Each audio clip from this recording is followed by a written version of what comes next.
Olá, pessoal, sejam bem-vindos ao canal do professor Jefferson Sbardella, onde você sabe, o objetivo é compartilhar conhecimento sobre direito imobiliário. Peço a vocês que se inscrevam aqui em nosso canal, ativem o sininho para receber as notificações de novos vídeos e também me sigam lá nas redes sociais, especialmente no Instagram, @professor Jefferson Sbardella, onde diariamente eu compartilho muito conteúdo sobre essa que é uma das áreas que mais cresce no direito, que é o direito imobiliário. O assunto de hoje é sobre a possibilidade de venda do imóvel durante a vigência da locação. As pessoas me perguntam, olha, professor Jefferson, eu tenho um imóvel, eu sou proprietário de um imóvel e eu gostaria de vendê-lo, eu estou precisando de dinheiro, no entanto, eu tenho um empecilho, esse imóvel está alugado. E agora, como é que eu faço? Eu peço a desocupação desse imóvel para depois colocá-lo à venda, ou eu posso vendê-lo normalmente? Eu preciso ou não dar preferência ao locatário, que a gente chama de inquilino, e as respostas nós vamos ter aqui no vídeo de hoje. Primeiramente, durante a vigência da locação, isso está lá no artigo 4º da Lei do Inquilinato, a Lei 8.245 de 91, durante a vigência da locação, o locador ele não pode pedir a desocupação do imóvel. Não importa se ele vai vender, se ele vai usar o imóvel ou mesmo para que ele quer esse imóvel. O fato é que ele não pode pedir a desocupação. Ele precisa respeitar a vigência do imóvel, a não ser, claro, que o inquilino descumpra alguma regra contratual ou se torne inadimplente, enfim, tem as possibilidades lá no artigo 9º, mas a regra é que, estando o inquilino adimplente, estando tudo dentro da normalidade, o locador ele não poderá pedir a desocupação do imóvel. Essa é a primeira regra. Segunda regra, posso vender o imóvel durante a locação? Sim, é possível sim a venda do imóvel. Por quê? Porque o proprietário do imóvel tem o que a gente chama de disposição. Ele pode dispor livremente desse bem imóvel. Lá no artigo 1228 do Código Civil, está lá que o proprietário tem a faculdade de usar, gozar, dispor e reaver do seu bem, da sua propriedade. Então, podendo ele dispor desse bem, ele pode sim vendê-lo livremente. Agora, tem que respeitar algumas regras. Que regras são essas? Lá no artigo 27 da Lei do Inquilinato, tem a necessidade da preferência. O vendedor, o proprietário desse imóvel, ele tem que dar preferência ao locatário em igualdade de condições, ou seja, ele tem que informar por qual preço ele quer vender, quais as condições de pagamento, e aí o locatário, a gente chama de inquilino, a gente chama a Lei 8.245 de 91 de Lei do Inquilinato. Então, a gente chama de locatário ou inquilino, tanto faz. Ele terá 30 dias para se manifestar sobre o interesse ou não da compra, mas não é só a manifestar um interesse para ganhar tempo, por exemplo. Não, ele tem que ter um interesse real na compra desse imóvel, sob correr o risco aí de perdas e danos. Então, vamos dar uma olhadinha nos artigos que falam sobre essa questão do direito de preferência e também quais são as hipóteses em que o locador não precisa dar preferência ao locatário e também mais um detalhe, quais são as consequências caso o proprietário venda a um terceiro sem ter dado direito de preferência ao locatário. Eu vou compartilhar com vocês aqui na tela a própria lei do inquilinato. Então, vamos dar uma olhadinha no artigo 27. Vejam o que diz o artigo 27 da Lei 8.245 de 91. Artigo 27. No caso de venda, promessa de venda, cessão ou promessa de cessão de direitos ou dação em pagamento, o locatário tem preferência para adquirir o imóvel locado em igualdade de condições com terceiros, devendo o locador dar-lhe conhecimento do negócio mediante notificação judicial, extrajudicial ou outro meio de ciência inequívoca. Parágrafo único. A comunicação deverá conter todas as condições do negócio, aquilo que eu falava para vocês há pouco, e, em especial, o preço, a forma de pagamento, a existência de ônus reais, bem como o local e horário em que pode ser examinada a documentação pertinente. Então, veja, ele tem que dar preferência ao locatário em igualdade de condições. E como é que ele vai fazer isso? Através de uma notificação.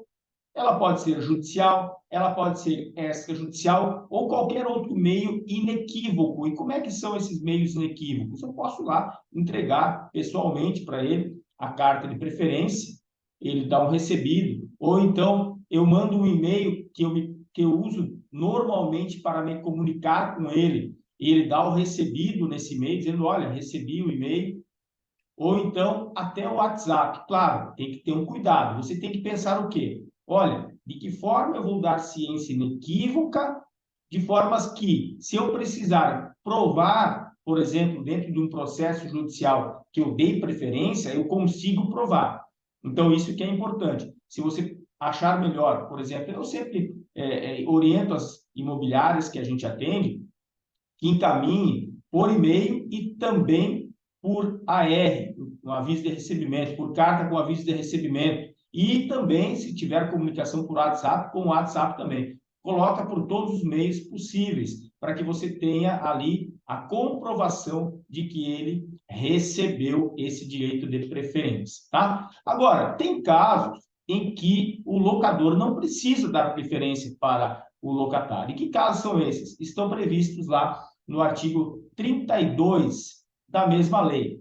Vejam, o direito de preferência não alcança os casos de perda da propriedade ou venda por decisão judicial, permuta, doação, integralização de capital, cisão, fusão e incorporação. Então, vejam, digamos que eu resolva doar um bem imóvel para alguém. Eu não preciso dar preferência, eu posso doar normalmente. Ou então eu vou permutar o meu imóvel com outra pessoa que tem um outro imóvel que me interessa. Também não há necessidade de dar preferência. Ou então eu vou integralizar esse imóvel no capital social de uma empresa de minha propriedade. Também não há necessidade de dar preferência. Então, tem alguns casos aqui, cisão, incorporação também, venda judicial, né? Uma extinção de condomínio, por exemplo, onde tem uma venda judicial. Não há de se falar em direito de preferência. Então, vocês têm que entender o quê? A regra geral é que eu posso, sim, vender o imóvel durante a vigência da locação e eu tenho que dar preferência ao locatário. Essa é a regra geral. Tem exceções? Claro, tem as exceções do artigo 32. E as consequências? Se eu vender sem ter dado preferência ao locatário. Aí estão lá no artigo 33.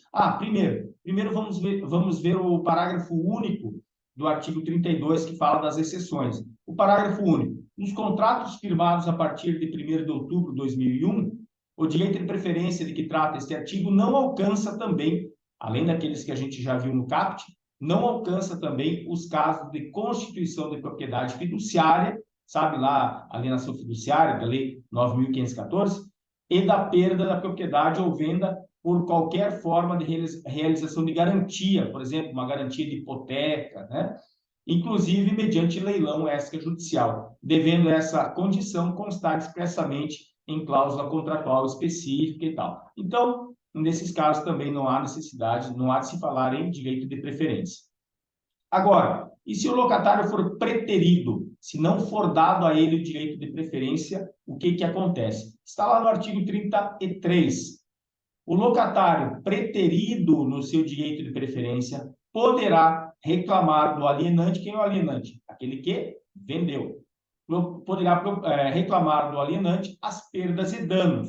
Ou, então veja, duas hipóteses. Ou depositando o preço e demais despesas do ato de transferência, haver para si o imóvel locado, se o requerer no prazo de 6 meses, a contar do registro do ato no cartório de imóveis, desde que o contrato de locação esteja averbado pelo menos 30 dias antes da alienação, junto à matrícula do imóvel. Então, o que acontece? Vamos lá, duas hipóteses. Primeiro, não é comum a pessoa averbar o contrato de locação lá na matrícula do imóvel. Mas caso caso ela tenha averbado esse contrato em até 30 dias antes da venda, dessa venda que não lhe foi dada preferência, ela pode, havendo interesse no imóvel, aí ela tem um direito equiparado a um direito real de aquisição. Não lhe foi dado preferência. Ela tem o contrato de locação averbado, ou seja, o terceiro não foi pego de surpresa, porque ele sabia que tinha um contrato de locação e ele tinha a obrigação de verificar se havia sido dado preferência ou não. Então, não há de se falar aqui em adquirente que foi pego de surpresa. Né? Ele até pode ser um adquirente de boa fé, mas ele não foi pego de surpresa. Então, havendo a averbação desse contrato em até 30 dias antes da venda, o inquilino pode chegar lá e depositar o preço, fazer um depósito, entrar com uma ação depositando o preço e adquirir para si o imóvel vendido, né, que não lhe foi dada a preferência, depositando o preço do imóvel que foi pago pelo adquirente, pelo terceiro, e mais as despesas que esse terceiro fez para transferir esse imóvel para o seu nome. Agora, como eu falava, o mais comum não é averbar o contrato de locação. Normalmente as pessoas não averbam. Então, nesse caso, ele poderá, o inquilino preterido no seu direito de preferência, ele poderá reclamar, então, perdas e danos. O que são perdas e danos? Aqueles danos que a pessoa teve, ou lucros cessantes, ou danos emergentes. Os danos emergentes é aquele prejuízo que ela já fez, que ela já teve. E os danos emergentes são aqueles que ela deixou de ganhar. Então, sempre devem ser provados. Se ela provar que sofreu perdas e danos por não ter-lhe sido dada a preferência na compra do imóvel, ela pode, então, entrar com uma ação contra o locador, contra a pessoa que era proprietária do imóvel. O atual proprietário não tem nada a ver com isso, tá? Então, ela vai lá e entra com uma ação de perdas e danos, com uma reparação de danos, então, contra o vendedor, contra o locador desse bem, certo? Então, respondendo aí as questões, sim, é possível vender, perfeitamente possível vender o imóvel durante a vigência da locação, tomando aí esses cuidados, né? O cuidado de verificar se o locatário tem a preferência. A regra é que ele tem, sim, direito de preferência. As exceções estão lá no artigo 32 da Lei do Inquilinato. Tá certo? Esse era o vídeo de hoje. Espero que tenham gostado e aguardo vocês no próximo vídeo. Não esqueçam, me sigam lá no Instagram, @professor Jefferson Sbardella, e fique a par de tudo que acontece no direito imobiliário. Fique com o meu abraço.